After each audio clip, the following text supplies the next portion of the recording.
Employers of Reddit. Why is that employee that's always late still around? When I got assigned to the USS Monterey as a fresh electronics technician 3rd class, I thought I knew what military discipline looked like. Show up early, work hard, follow orders, respect the chain of command. That's what they drilled into us at A school, and it's what I expected to see on my first real deployment. Then I met Petty Officer 1st Class Frank Morrison. Frank had been on the Monterey for 12 years. The guy was practically part of the ship's structure at that point. Every morning at quarters, our Chief Petty Officer Rodriguez would call roll, and Frank would stroll in about 10 minutes late, coffee in hand, looking like he'd just rolled out of his rack. Chief would glance up, see Frank, and just continue with the daily brief like nothing happened. This drove me crazy for the first few weeks. Here I was, setting 3 alarms to make sure I was never even close to being late, pressing my uniforms until they could cut glass. And this guy Frank was showing up whenever he felt like it with 0 consequences. I figured he had some kind of special arrangement or was buddies with the higher-ups. What really confused me was that Frank never seemed to get actual work assignments. During the morning brief, Chief Rodriguez would hand out maintenance schedules, duty assignments, and project lists to everyone else. Frank would just stand there drinking his coffee, nodding occasionally. When dismissed, the rest of us would head off to our assigned tasks while Frank would wander off in whatever direction caught his interest. I asked my rackmate, Petty Officer 2nd Class Jenkins, about it after about a month. What's the deal with Morrison? Does he actually do any work around here? Jenkins just laughed and said, "Give it time, Peterson. You'll figure it out." The first time I really saw Frank in action was during a port visit in Naples. We were 3 days into what was supposed to be a relaxing Liberty call when the ship's main refrigeration system completely died. This was a major problem. We had about 2 weeks worth of food that was going to spoil if we couldn't get the system back online quickly.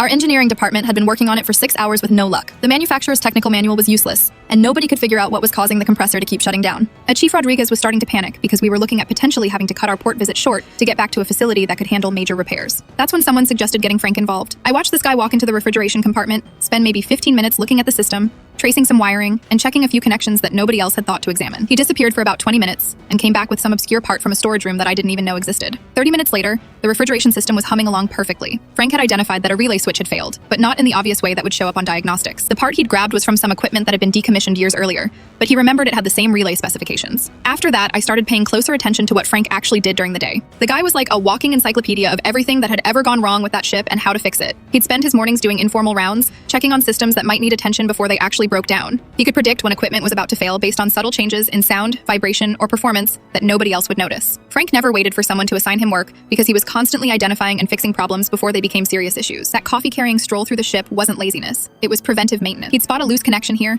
a worn gasket there, or notice that a pump was running slightly differently than usual. The overtime thing was absolutely true. When something important broke, Frank would work straight through until it was fixed, regardless of what time it was or how many hours he'd already put in. During a storm in the North Atlantic, our radar system went down, and Frank spent 18 hours straight troubleshooting and replacing components until we had full functionality restored. I realized that Chief Rodriguez and the other senior enlisted weren't cutting Frank slack because they liked him. They were giving him the freedom to do what he did best. Frank had earned the trust to manage his own schedule because his informal approach to ship maintenance was more valuable than any rigid work assignment could be. By the time I transferred off the Monterey 2 years later, I had learned more from watching Frank work than from any technical